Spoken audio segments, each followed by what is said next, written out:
The morning air was crisp, tinged with the faint scent of fallen leaves that clung to the suburban streets of Ohio. I moved through my kitchen with the kind of mechanical precision that comes from years of routine. The kettle hissed softly as I poured water over the coffee grounds, inhaling the bitter aroma as if it were my lifeline.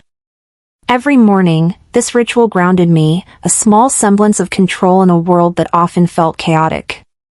I picked up the mug, noticing a subtle bitterness that hadn't been there the day before, but I dismissed it, telling myself it was just fatigue, nothing more. By mid-morning, I felt the first waves of nausea.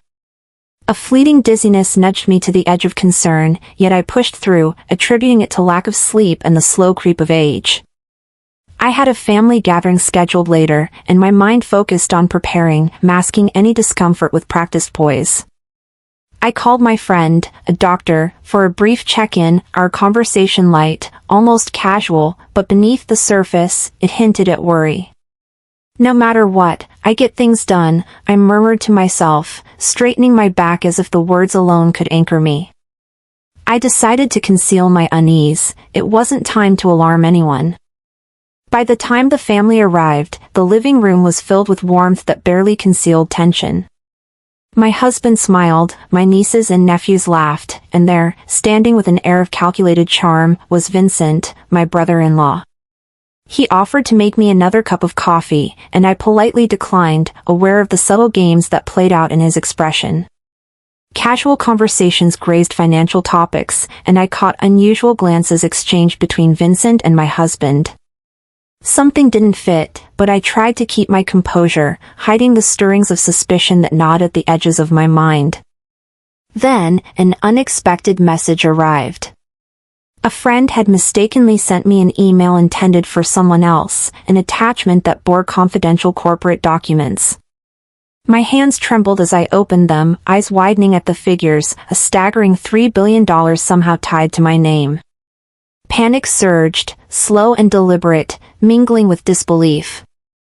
I reread the documents, heart pounding with the realization that betrayal had taken a face I had trusted.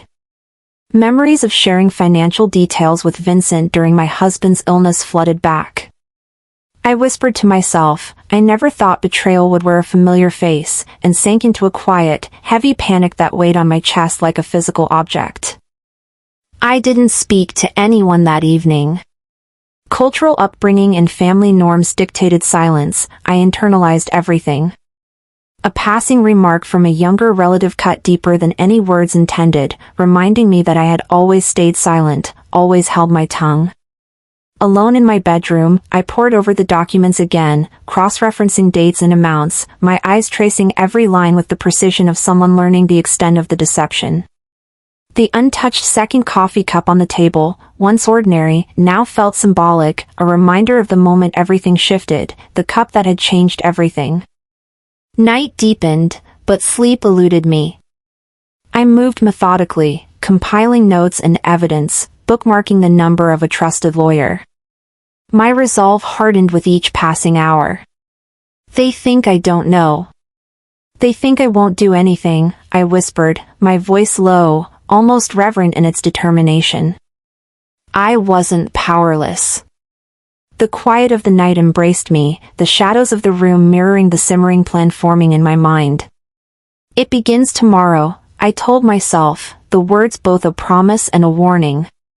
The first step had been taken, not with anger, not with desperation, but with a clear-eyed intent to reclaim control. The next morning, the air held a quiet tension, the kind that made every sound in the house seem louder than usual. I had barely poured my first cup of coffee when a firm, rhythmic knock rattled the front door. I hesitated, expecting a neighbor, but something in the rhythm felt deliberate, heavy. Crossing the foyer, I opened the door and froze. 2 federal agents stood there, badges in hand, their expressions neutral, professional. Panic surged instantly, not guilt, not shame, but the stark realization that I was being used, manipulated, and perhaps framed. My husband and Vincent exchanged a quick glance behind me, their eyes too deliberate, too knowing.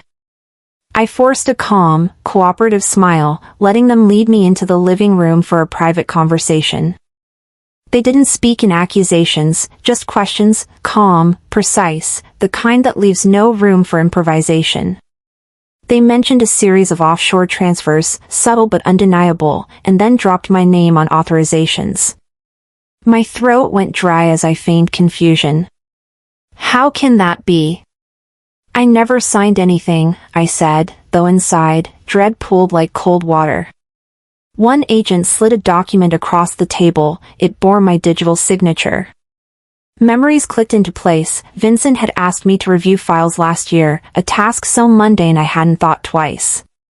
Now, that casual favor looked like a bomb planted beneath my feet, ready to explode. They left without arresting me, handing a card and mentioning a follow-up. My hands trembled, but I masked it, nodding politely, retreating into a composed exterior. Once the agents departed, Vincent tried to diffuse the tension with a joke. They probably just mixed you up with someone else, he said, smiling as if nothing had happened. I responded with silence, my gaze quietly noting every twitch, every avoidance, every reaction. My husband avoided eye contact, retreating into his own discomfort, while my teenage niece typed quickly under the table, possibly sending messages I couldn't see. I excused myself and went upstairs, locking the door behind me. In the solitude of my room, the air thick with my own shallow breaths, I felt the magnitude of what had been done.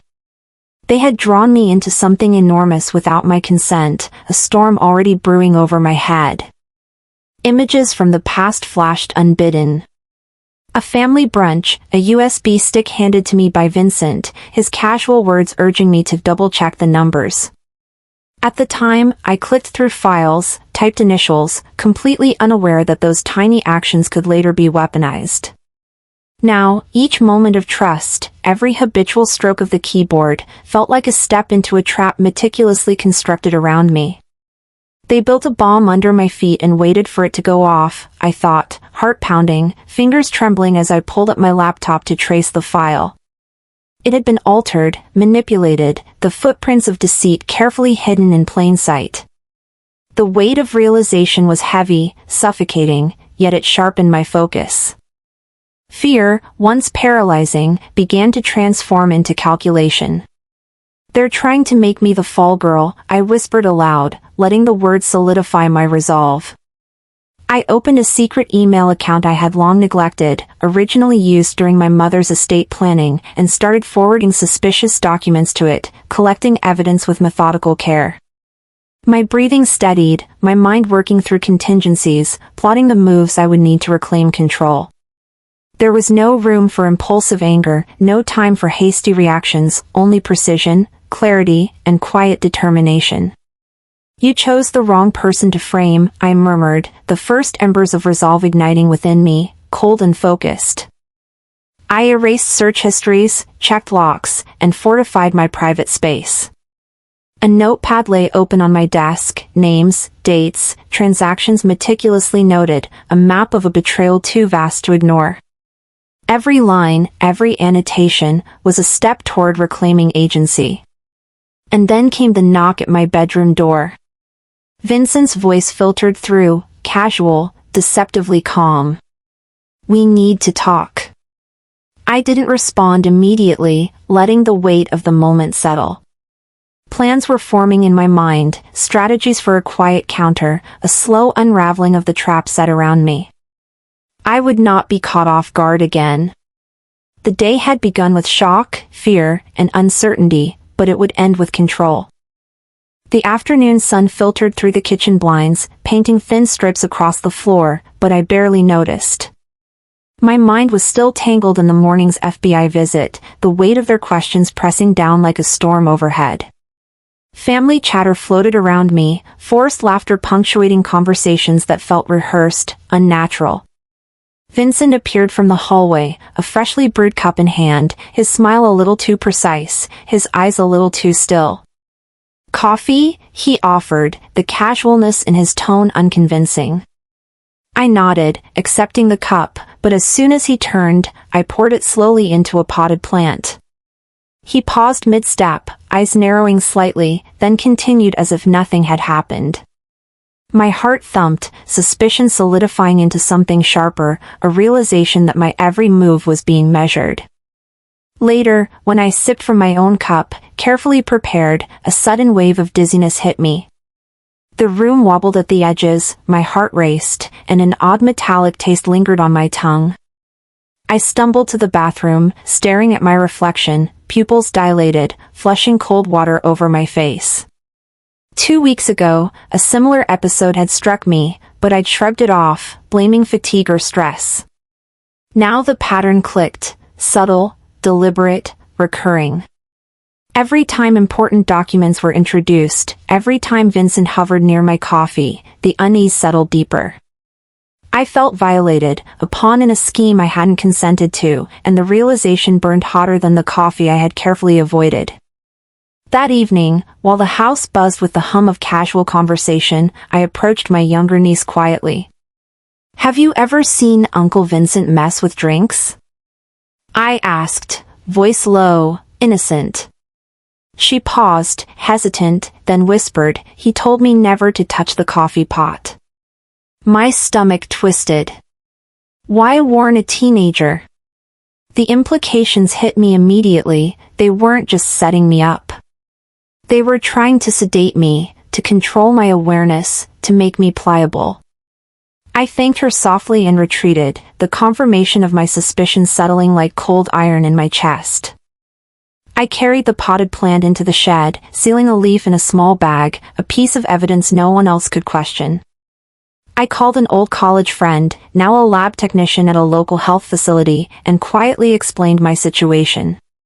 No names, just the sample and the science behind it. She agreed to run discrete tests, and I breathed a fraction easier. At the same time, I reviewed my health tracking app, noting subtle drops in heart rate, brief memory lapses, proof of the long game being played against me. Determined, I set up a hidden voice recorder in the kitchen. I wasn't acting on suspicion alone, I wanted evidence. Every move was deliberate, a slow accumulation of proof before I struck back. Alone later that night, the emotional weight pressed in.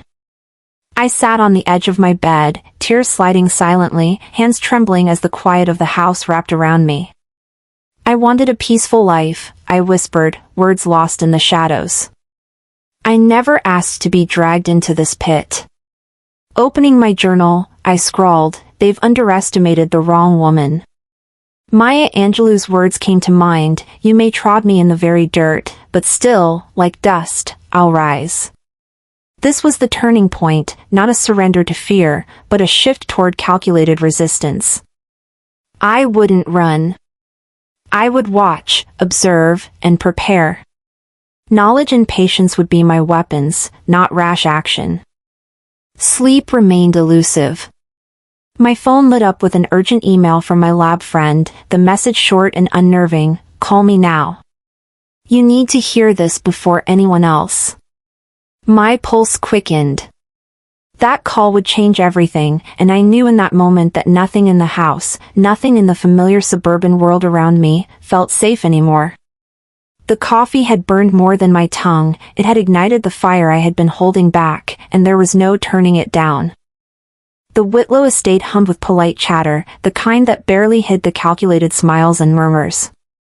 I stepped through the front doors, noting the laughter in the parlor, and immediately sensed its artificial tone. Everyone seemed to be performing a script I hadn't been given. Glasses clinked as toasts were made to the company's new era, now led by Riva. I smiled, a polite curve that felt foreign on my own lips, but inside I felt like an outsider observing a play I wasn't part of. My coffee cup, old Whitlow logo intact, sat in my hand while everyone else sipped from the sleek, new cups. Vincent's eyes flicked to mine across the room, and I caught him just in time as he looked away, a motion too quick, too careful.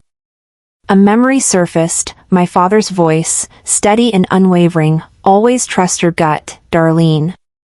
I stepped out onto the balcony, needing the cool air, a moment of solitude to steady the stirrings of unease. Back in my study later, I opened the USB from my lab friend, the one she had sent discreetly. Each document revealed a signature bearing my name under Whitlow Enterprises. At first glance, they looked familiar, but a closer inspection revealed subtle differences. The loop in my signature was missing, a detail I would have overlooked if I hadn't known my own hand so well. A flashback hit me. A year ago, Vincent had asked me to sign a review copy, insisting it was routine. I had signed without thought, trusting him entirely. Now, seeing those digital imprints authorizing transfers and corporate shifts, betrayal pricked sharp and cold. This wasn't carelessness. It was a calculated design. A plan. I had been woven into a framework meant to mislead, to control, and perhaps to cast blame. Dinner arrived the next evening with all its ceremonious hum, but Tice, my great-niece, spoke quietly across from me, her question slicing through the pretense. "Aunt Darlene, are you even part of the family?" The laughter faltered, the room caught its breath, and the mask of casualness cracked. For a fleeting moment, every past slight Preston, the overlooked words, the minimized efforts, the silent scoldings I had endured. My voice remained steady, even as old wounds throbbed beneath my ribs. I excused myself, walking to my car with a grip that white-knuckled the wheel, heart pounding but mind clear. Maya Angelou's wisdom echoed in my mind: courage is the most important of all the virtues. The statement felt like a pulse through me, a quiet summons to act, to see clearly through the family's smoke and mirrors. Later that night, I traced anomalies in my old notebook, the one where I charted small irregularities, missing emails, unexplained delays in invoices, jokes at my expense that had once seemed harmless. I lined them up, matched dates with Tice's question, and noticed a pattern. The anniversary of my father's passing marked the launch of this orchestrated takeover. A cold clarity settled over me. I called Nerissa, sharing findings and plotting the next move. There would be no confrontation tonight. My aim was positioning, gathering the pieces while the rest played their parts, oblivious to my scrutiny. I hid a discreet audio recorder by the coffee station, a silent sentinel capturing conversations that might prove crucial. Lying awake, I felt the pulse of betrayal thrum alongside my own resolve. I imagined a conversation with my younger self, the girl who believed that sacrifice equaled trust. I had learned differently now. Sacrifice without recognition was surrender, and surrender was unacceptable. I wrote in my journal, "I will no longer be the brick they discard after building a wall." Evidence, recordings, and strategic notes were locked away in my glove box, each a small fortress against deception. Whispering into the shadows, I murmured, "You thought you could erase me? I'll show you I'm still here." The phone buzzed beside me. A message from Nerissa: "Meet me at midnight. I found something last night you'll regret leaving unseen."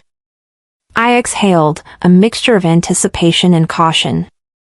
I knew waiting for morning was not an option. The clock was already moving, and I couldn't afford to be late. Time, it seemed, had become both ally and adversary. The night felt heavier than the streets I usually drove, as if each shadow in the empty suburban roads whispered warnings I could barely comprehend. I gripped the steering wheel, knuckles tight, heart hammering with anticipation and dread. Nerissa had sounded urgent on the phone, but I had no idea what awaited me at her downtown apartment. Every red light seemed like judgment, every passing street lamp casting doubt across my thoughts. Memories of childhood road trips with my father surfaced, his voice steady in my mind: "If you drive scared, the road owns you." I exhaled slowly, trying to embody that calm, to prepare for the storm I was about to face. When I reached her building, she buzzed me up without a word, her face pale and tense as if carrying the weight of something toxic. Inside, Nerissa handed me her phone as though it were a weapon, her fingers trembling slightly. She played an audio clip captured from the family's business dinner earlier that night. The voices pierced the quiet, my name mentioned casually, laughter laced with cruelty. "Darlene won't know what hit her," someone said. Vincent added, "She's so busy playing peacemaker she didn't notice the ground shifting." Another voice, "Just keep drugging her tea if she asks too many questions." My body froze, limbs heavy with shock. The reality I had been fearing crystallized. The cruelty I sensed was deliberate, methodical, and relentless. Every suspicion I had nursed quietly now had the weight of proof. Nerissa explained she had only been at the dinner to support her boyfriend, never expecting to overhear such things. Her voice trembled when she confessed. They didn't even lower their voices. "It's like you don't exist to them." The sting wasn't merely from shock, it was the realization of my disposability. My mind flashed to Eleanor Roosevelt's words, "No one can make you feel inferior without your consent." I felt that consent had been withheld from me all these years. Nerissa offered to keep a backup of the audio file just in case. I accepted it, a quiet flame of resolve kindling inside me, stronger than fear or sorrow. By early morning, I returned home, every step deliberate, muscles taut with a strange mixture of exhaustion and clarity. Passing the den, I caught a glimpse of Vincent, Riva, and my husband bent over papers, charts, and maps of asset divisions. My name wasn't mentioned, not once. My chest tightened, a silent collapse of trust and loyalty, yet tears did not come. I lifted my phone, recording 10 seconds of their plotting, storing the evidence as silently as I could, then retreated to the privacy of my room. Alone, I let myself break, but quietly, deliberately. Tears traced paths down my cheeks, not from fear, but grief for the betrayal, the accumulation of years where my loyalty had been taken for granted. In the mirror, I studied the woman staring back, not weak, not naive, but someone who had given too much. I resolved, this wasn't about justice anymore, it was about reclaiming myself. I packed a go bag, ensuring I had documents, voice recordings, passport, and USB backups. In my journal, I scribbled, "I don't want to burn the house down. I want to build something better next time, with the ashes." It was not surrender. It was a pause, a breath before action, a strategy forming silently in the dark. Just as the first hints of dawn brushed the skyline, my phone buzzed, a group text, sharp and deliberate, mandatory family meeting, 8 a.m. sharp. Captioned by Riva, "Let's all stay on the same page." I read it twice, my mind racing. Was this a negotiation? Or a trap? Either way, I knew I had to prepare. I sat on the edge of the bed, gaze steady, heart tempered by resolve. Every move from here onward would be calculated. The family thought they controlled the narrative, but I had learned that understanding the story first gave power. And I was no longer a spectator. The Whitlow estate loomed against the early evening sky, its red brick facade calm and deceptively inviting. I parked my car and adjusted my briefcase, feeling the weight of what I carried, the hidden will and the audio files from Jackson. Inside the conference room, the air smelled of polished wood and stale perfume. Cherrywood bookcases lined the walls, and at the center, the familiar Whitlow crest gleamed with authority. Riva stood at the head of the table like a seasoned CEO, Boone rigid beside her, his gaze scanning the room with practiced control. Even now, I felt the sting of childhood memories, the times I had been excluded from decisions at this table. Yet I took my old seat anyway, letting my composure anchor me. Vincent offered a polite nod, eyes flicking to a small hidden camera, and I felt the silent warning it represented. I opened my briefcase, organizing my evidence, mentally rehearsing the moment I would reveal it. The meeting commenced with Riva speaking of continuing Dad's legacy and honoring the family name, her tone polished and rehearsed. My eyes moved across the table, scanning the documents, asset transfers, stock reallocations, and names changed, including one bearing my signature. I recalled my father's voice, "Legacy isn't what you leave behind, it's what you carry forward." Their lofty rhetoric was a smokescreen, a mask for a calculated takeover. I felt anger rising but kept it contained, reaching for my phone under the table with subtle precision. Their assumption that I remained ignorant was their first mistake. I let them continue, each word reinforcing my resolve, each glance at the documents sharpening my focus. When the moment felt ripe, I interrupted, voice steady, "Before we proceed, I want to revisit something Dad left behind. I revealed the hidden will, laying it on the table like a gauntlet. Riva's thin smile faltered. "Dar, what is this?" she asked, eyes narrowing. I read aloud the clause. Margaret Darlene Whitlow shall assume full control. Silence spread across the room like a sudden storm. Someone coughed nervously, Vincent's hand hovering over a glass.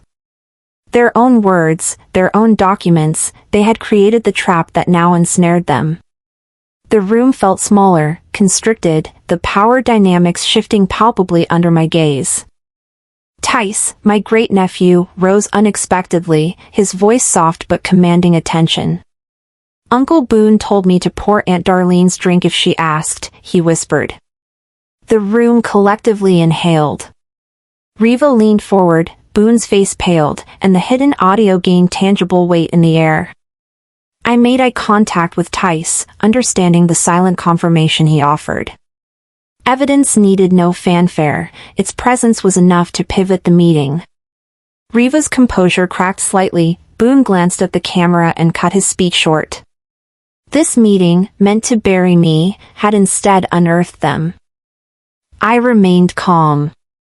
I closed my folder and said simply, "Let's continue tomorrow." "I'll bring the full file then." The uncertainty in their eyes was unmistakable, Riva's smile strained, Boone's jaw tight. Internally, I felt the transformation from silent victim to poised strategist. As I walked out, the cameras caught everything, leaving no room for doubt. I was aware, I was ready, and I was not fleeing. They assume I'll run, I thought. But I'm already home. My phone vibrated as I stepped into the cool evening air. A text from Nerissa appeared, "Check your inbox." The transaction that began it all is dated today, exactly 365 days since your father's passing. I opened the email and froze. The transfer number matched Dad's account. Everything was coming together. The storm was gathering, and I was standing at its center, ready to strike. The house was quiet when I returned, a hushed contrast to the tense storm of the day. Hallway lights flickered faintly, throwing long shadows across the walls, as if the home itself were holding its breath. I sat at my desk, pulling out the hidden will, the audio clip, and the transfer data detailing the $3 billion movement. Each document felt heavier than its weight, loaded with betrayal, manipulation, and the silent crimes they thought they could hide. My internal monologue ran steadily, they built their plan on my silence. It's time I spoke first. I began drafting the legal complaint, laying out the drugging, the falsified signatures, and the asset manipulations with precision. When I finished, I emailed it to Nerissa along with encrypted files, a quiet prelude to a storm that would strike with precision at first light. Closing the laptop, I breathed deeply, letting calm determination settle over the fear that had tried to cage me. Next, I activated the evidence. I sent the leaked video to a trusted reporter, a short snippet of Riva admitting manipulation, captured by Malik. I called Jackson, instructing him to upload it at precisely 7 a.m. "We've waited long enough," I said firmly, knowing hesitation would cost time we didn't have. I reviewed security footage from the estate, seeing Vincent pour my drink, motionless cameras catching every motion. Backups were secured in my encrypted cloud. My father's words echoed in my mind, "Your reputation is your history, protect it with truth, not silence." Everything was ready, the trap had been set, and once it triggered, there would be no turning back. At 7 a.m., the reporter went live. Within minutes, the video spread like wildfire across group texts, family chats, and local news feeds. Riva's eyes widened as she saw the post, Boone's fork clattered to the floor. I watched at home, pulse steady, observing the analytics climb, the reactions, the shock, the disbelief. The legal complaint had been delivered to Boone's desk, flagged urgent. My heart surged not with revenge but with a deep, righteous clarity. I whispered to myself, justice isn't loud. It's deliberate. The shift of power was almost immediate. Board members called for meetings, the Boyle Foundation halted donations, and lawyers reached out with questions. At the estate, Riva attempted a statement. My sister took an extended leave for health reasons, but the video made it impossible to sell such a narrative. I remained off camera, letting the evidence speak. In my office, I opened a fresh document titled Phase 2, Asset Reclamation. For the first time, I felt no ghosts haunting me. I was reclaiming my place with intent and control. I envisioned a future where I led with integrity, not as someone sidelined, but as the strategist in charge. Before dawn broke, an email arrived. My eyes caught the flagged transaction. $250 million moved from Whitlow Enterprises to an offshore account in the Cayman Islands, carrying my signature. The realization hit like cold rain. Vincent and the others had laid yet another trap, believing I was unaware. But I was no longer the silent pawn. They had triggered their own snare, and I was closing the net. The storm I had patiently assembled was about to descend, and I would strike with precision. I arrived at the conference hall with Narissa just as the first camera flashes blinked to life, the hum of equipment and quiet chatter vibrating through the space. Riva stepped to the podium, projecting authority, claiming, "We are proud to continue the legacy," but my eyes were on my tablet, watching the live feed from Whitlow Estate. Boone shifted nervously, scanning the room as though sensing a storm brewing beyond the polished walls. My heart rate quickened, not with fear, but with clarity. This event had been a smokescreen, a veneer to mask the shifting of assets, and I was about to pull the cover away. Backstage, I checked my folder, recordings, documents, proof of falsified signatures, the audio confession, and the $3 billion transfer data. Every item a piece of the puzzle, every piece a weapon. My inner voice whispered, they set the stage expecting me to stay silent. I came to speak. Then Tice, my great-nephew, stepped forward unexpectedly, taking the microphone. The room quieted instantly. My Aunt Darlene was taught to build. You taught her to silence, he said, and a murmur spread through the audience. Riva's complexion drained. Boone gripped the podium as though holding on for balance. I stood backstage, heart steady, seeing the shock ripple through the room, cameras pivoting toward him. This small, measured act, a child's voice, carried more weight than any argument or document. I realized then, sometimes the smallest voice shakes the biggest room. I stepped onto the stage with calm resolve, the microphone warm in my hand. Good morning. For decades I believed loyalty meant silence. Today I believe justice means truth. I laid out the facts, the drugged coffee, the forged signatures, the $3 billion in transfers. I referenced the hidden will and the audio confession, the slides behind me displaying irrefutable evidence. Justice isn't served in whispers. It's heard in purpose, I said, my voice cutting clean through the tension. Riva attempted to interrupt. Boone rose. Moderators held them back. The crowd leaned forward, cameras capturing every expression, the moment vibrating with vindication. I felt the calm fire of empowerment, my long silence transforming into deliberate action. Outside, the fallout was immediate. Texts, emails, notifications flooded in, live stream trending, commentary exploding. Back at Whitlow Estate, security cameras showed officers arriving, Boone and Riva exchanging hurried glances, scrambling to respond. From my car, I watched the tide turn, adrenaline high but my mind clear. I texted Jackson, we're live. Do not stop. Every calculation, every precaution mattered, the narrative had shifted. I closed the folder, exhaled slowly, and prepared for the next step, knowing the hardest part of this battle was still ahead. Then my phone rang. Agent Winona Strickland's calm voice cut through the morning stillness. We're here. The warrants in hand. You know what's next. My pulse quickened, not with fear, but with anticipation. Whitlow Enterprises servers had just gone offline, their defenses crumbling, and the final act was about to begin. I straightened in my seat, ready to step into the moment I had meticulously orchestrated, where every secret, every betrayal, and every ounce of silence would meet its reckoning. A week had passed since the storm, the kind that shakes the foundations of family, reputation, and trust. The Whitlow estate remained eerily still, its halls silent under federal scrutiny. I sat in my backyard, inhaling the crisp scent of fallen leaves, letting the quiet settle over me like a balm.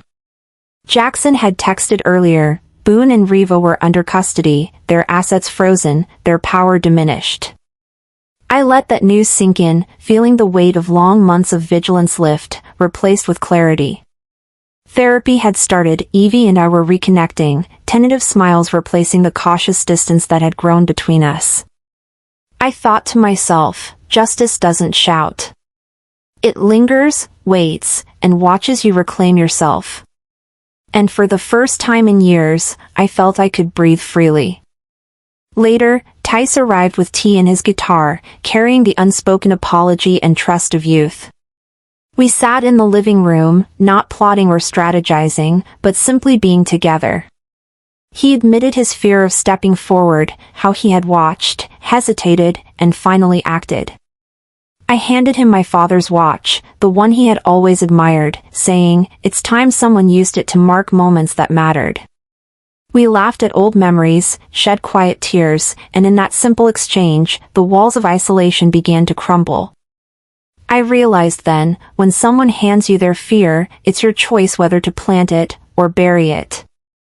The living room, once heavy with shadows of betrayal, now felt warm and whole, a testament to the resilience of connection. While sorting through papers, a small, forgotten box caught my attention. Inside was a sealed letter from my late husband, penned months before his passing. His handwriting trembled, yet every word carried weight. "If you're reading this, you've survived them."